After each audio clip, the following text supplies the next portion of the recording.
ang pakiramdam, hindi mainitin ang ulo. Tapos nakakaloka kay Miss. Mix, nadidiligan ka ba? Parang ganun yung, hindi ba dapat maligaya ka sa love life mo? Correct. Correct. Tapos may cyber pa, tapos thank you for tapos yung statement niya, alam mo yung, parang gusto ko yung tanungin na, Bex, hindi ka pa siguro Pasintabi ho doon sa mga kababayan natin dito.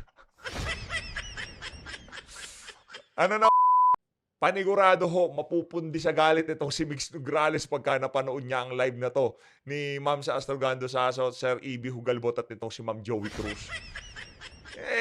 Nag-aangas ka sa social media nung hinamon ka, di ka naman makakyat-akyat. Diba? Pinapaakyat ka ni Ma'am Joey, di ka naman makakyat.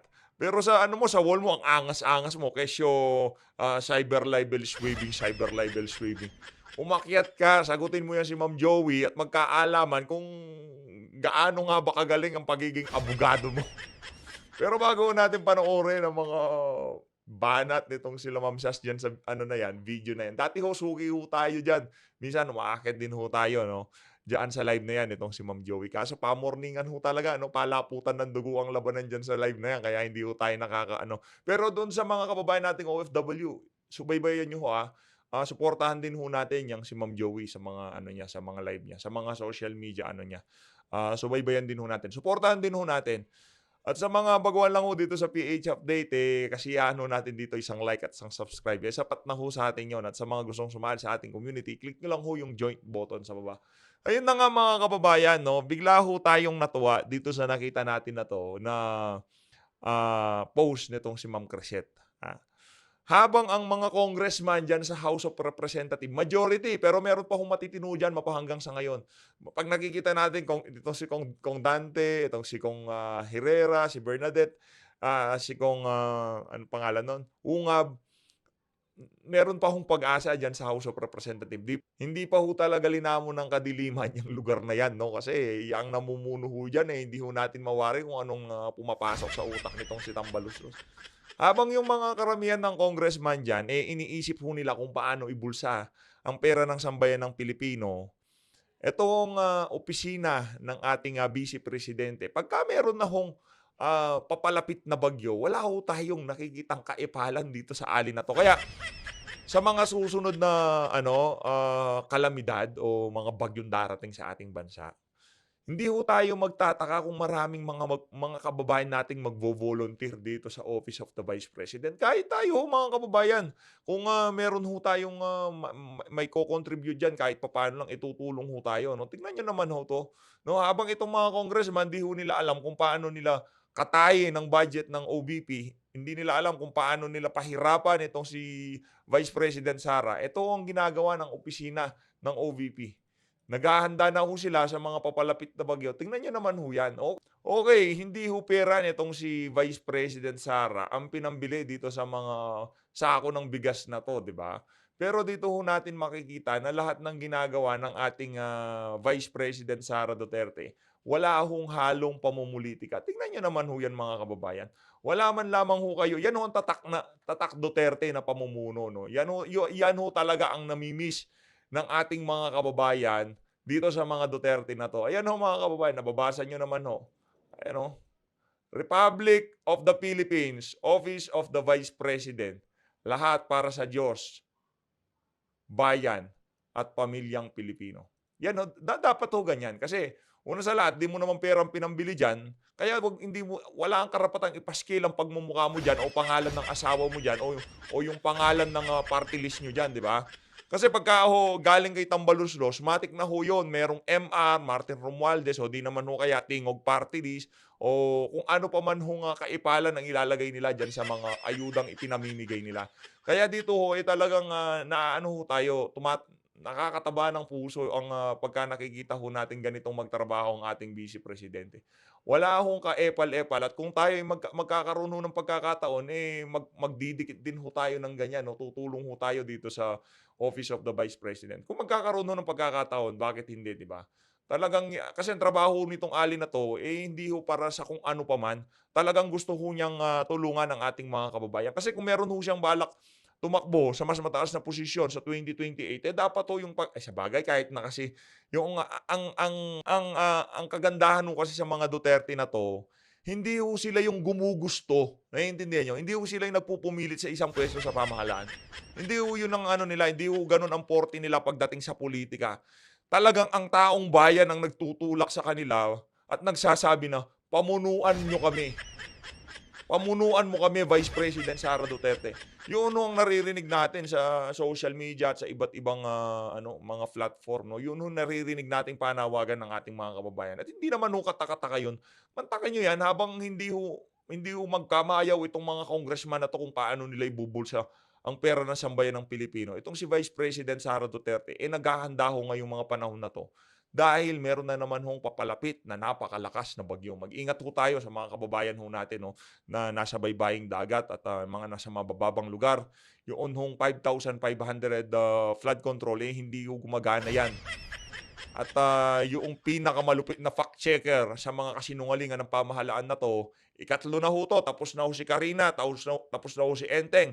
Eto ho, pangatlong fact checker na 'to. 'Pag hindi pa namulat ang, sambayan ng Pilipino dito sa isang 'to, ibig sabihin, tanggap niyo na sa mga na 4 na 3 taon niyo pa dadanasin yung mga ganyang klaseng paghihirap sa ating bansa.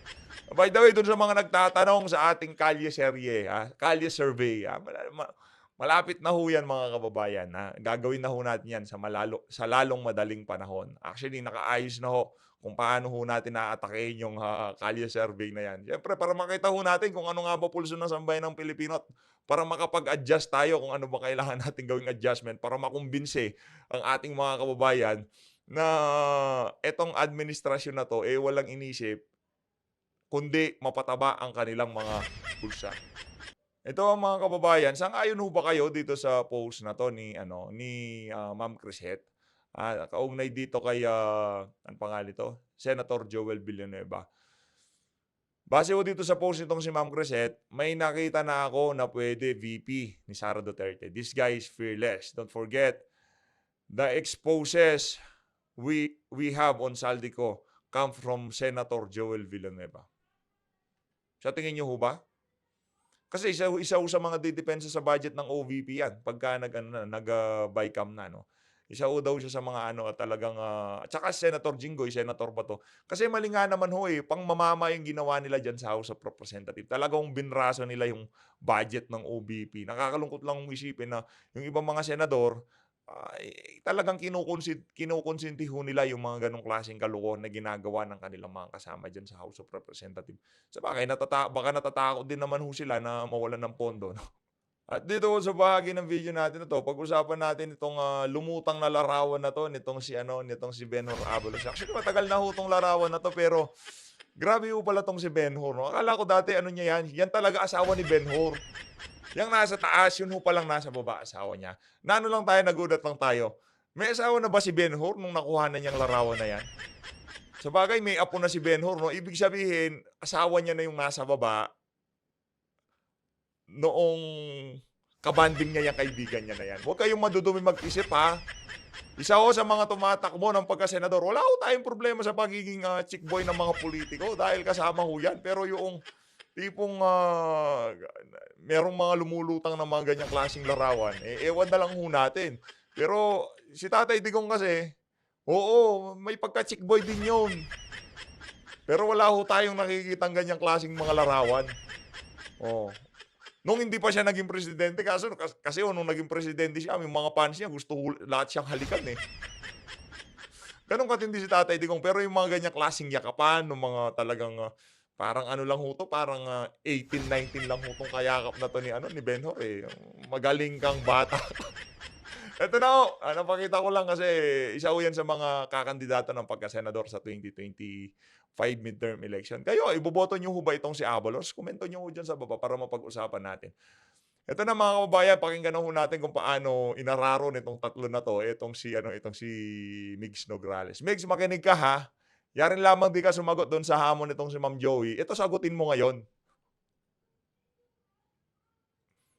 Hindi ka masaya sa buhay, I will pray for your peace and your soul. Masyado ka, Hmm. hindi ko alam kung bakit ako naging bitter?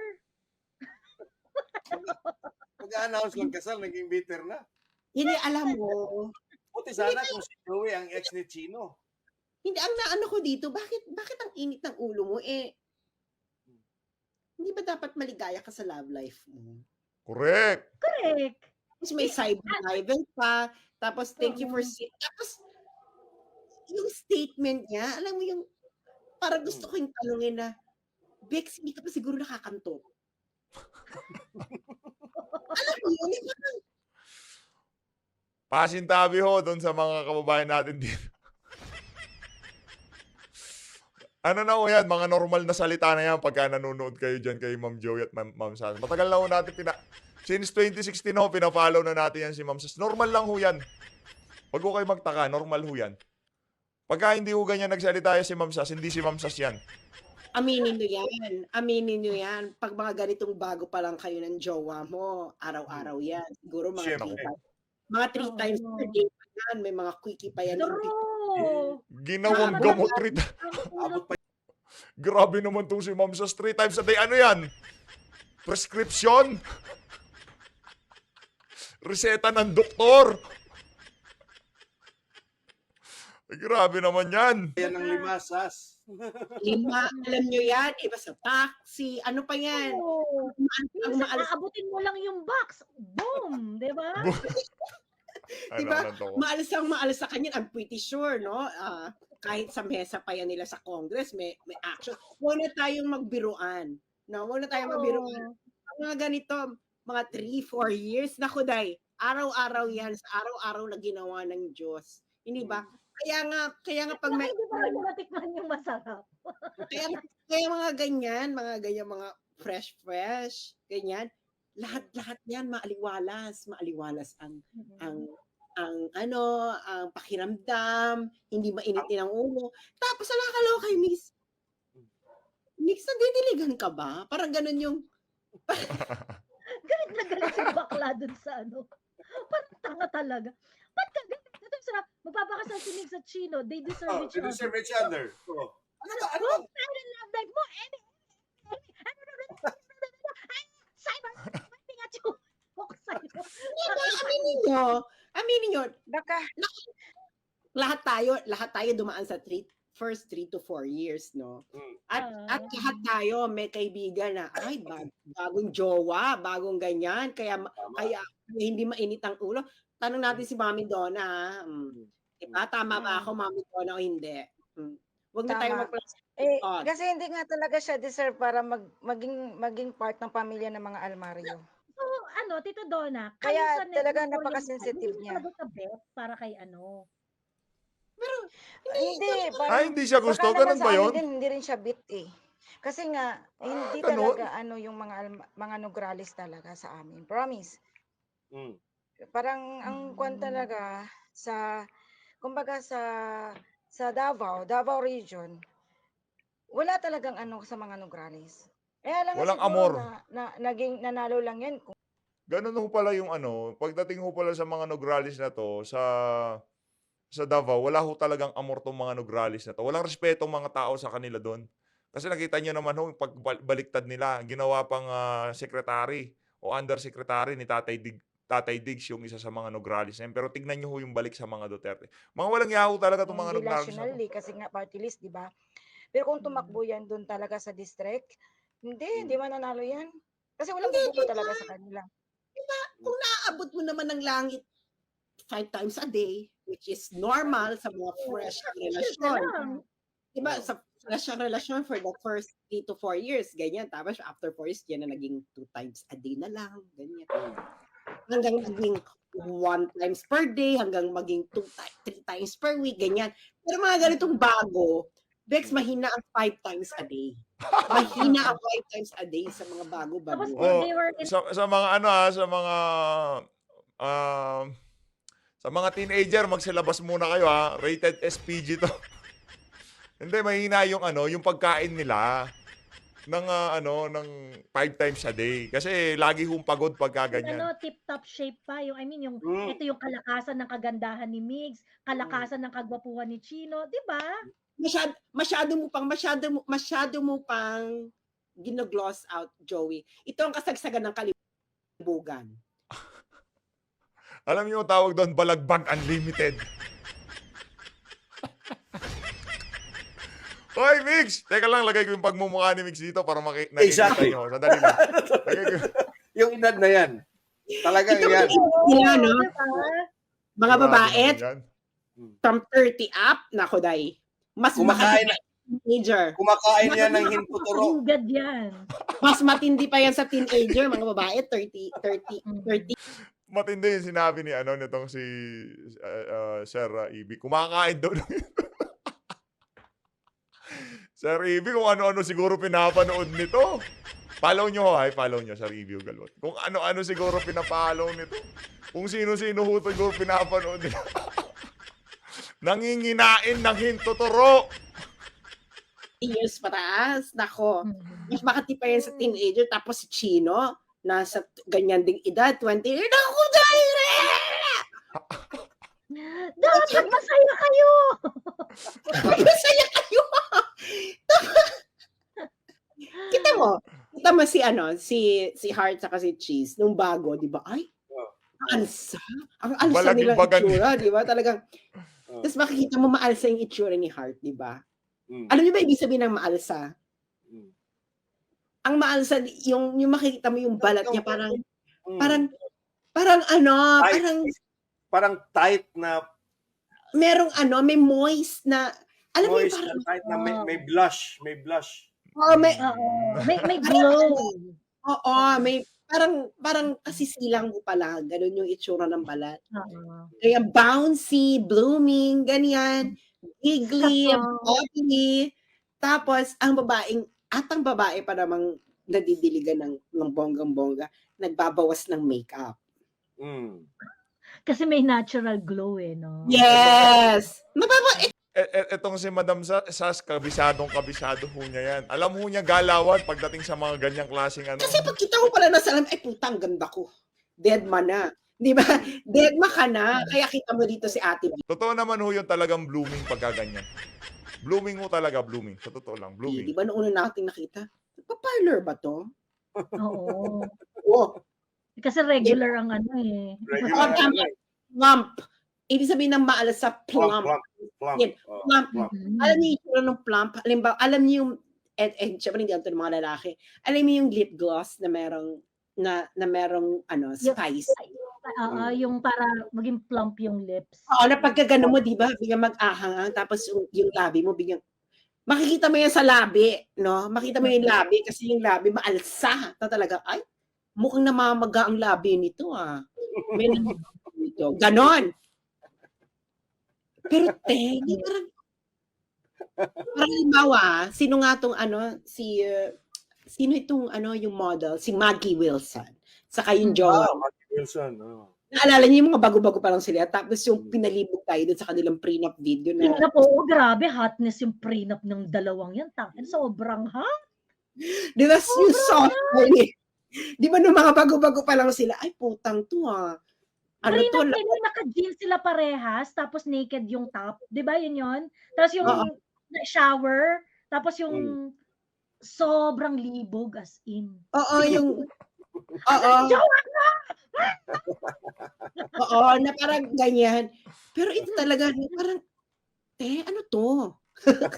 May time, can you imagine na, ate, may time kang magganito? Mag-respond sa wall ni Joey? Ibig sabihin, yung time, yung free time mo, hindi mo ginagamit sa used to na hanks. Aminin nyo yan. Aminin nyo. Kung ikaw may jowa ka at nasusundot ka ng 5 times a day, wala kang time ng ganito. Wala. Ibig sabihin, Wala. hindi siya nasusundot. Nakakatawa lang kasi parang, you know, kasi sabi niya dito, thank you sa pakita mo sa mundo na wala kang respeto na tao at ikaw pa talaga nag-announce kahit hindi ka kasama and irrelevant ka sa buhay namin. Yun. Porket di ka pinapansin ng love life mo, papansin ka. Kalungkot naman, girl, I will pray harder for you and that you find true love. Yung parang, do I have to explain myself? Actually, Joey, I think she's talking to herself. Oo, parang Di ba, sa Sas? totoo nga, hindi talagang, ibig sabihin, kaya ka nag-reply sa ni Joey kasi nakasubaybay ka sa phone mo. Ang Mm. babaeng nakasubaybay sa phone, maraming free time. Correct. Mm-mm. Tapos bago-bago pa lang kayo ng jowa, ang dami mong free time. Be! Mm. Ako Okay nga, lang sana kung yung jowa niya, okay lang sana kung yung jowa niya is 30 years nga. older.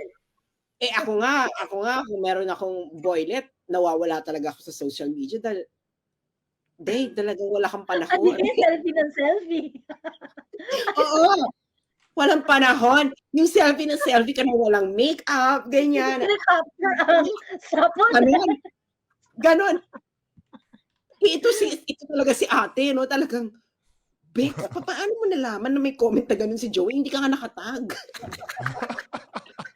Ay, sorry May inalo ako sa trabaho ko. Nawala ako, di ko kayo narinig. Diba? Okay lang kita.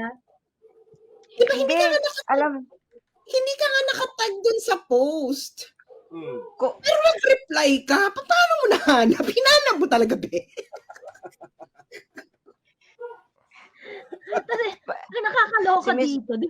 Yan Tapos kasi talaga yung, I think ito talaga yung pinaka-source nung gusto niyang, parang source ng demanda. Kasi yan yung mention niya na, ikaw pa talaga, ganyan. If I am the one who broke the information na ikakasal sila, I can understand Migs na magagalit siya dahil pinangunahan siya sa pag-a-announce ng kasal nila and whatnot, ganyan-ganyan.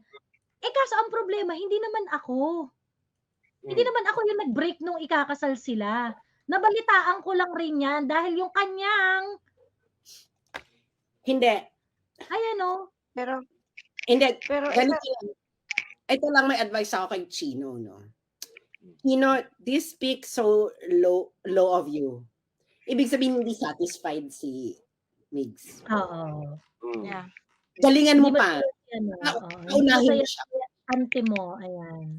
Sa Chino, paunahin mo siya. Pero sa tingin ko wala nang igagaling si Chino, no?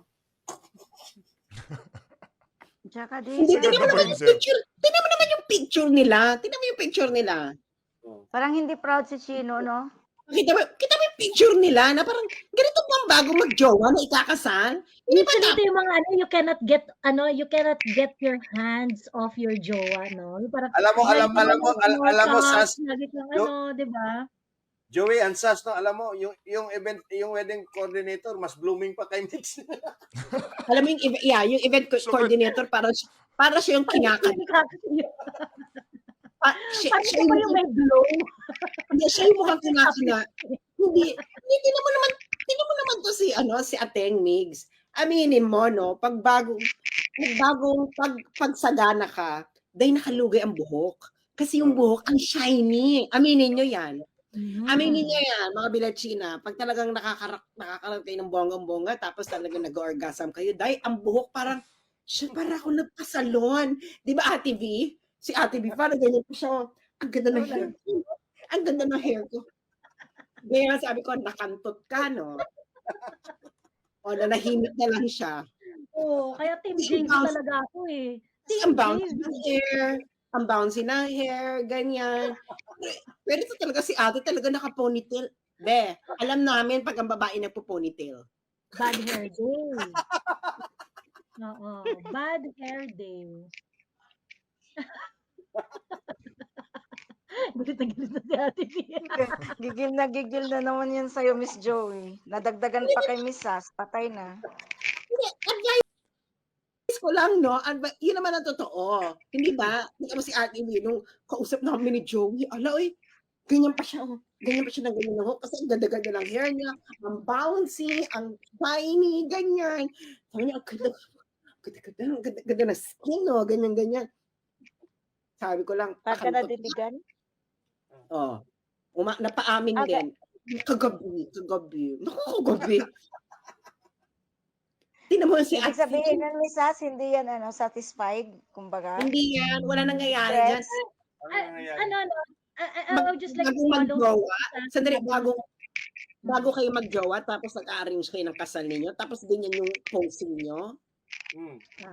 Hindi man lang nakaakbay yung lalaki or naka sa bewang na parang excited siya, na bonggang-bongga. Na Tapos parang nakikita ko yung posing ni yung forma dyan ni Tio Moreno eh. Mga tayo ni Tio. Pero agree ako dun sa sinabi ni Sas na this actually speaks low of Chino, yung ganitong klaseng behavior ni Migs. Kasi your lady is not satisfied, Chino.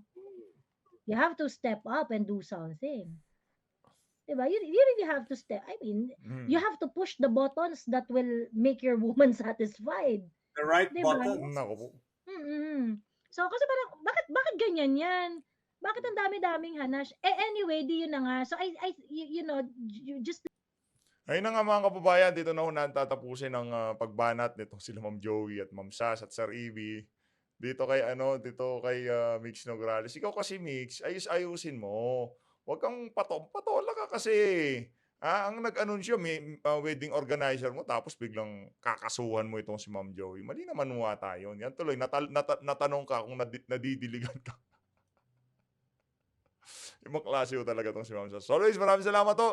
Follow nyo, subscribe sa mga yan. Supportahan ho natin na yung si Ma'am Joey, yan si Sir EB, yang si For the Motherland vlog nitong si Ma'am Sas Organza. Mag-ingat po kayo lahat. Mahal natin Pilipinas.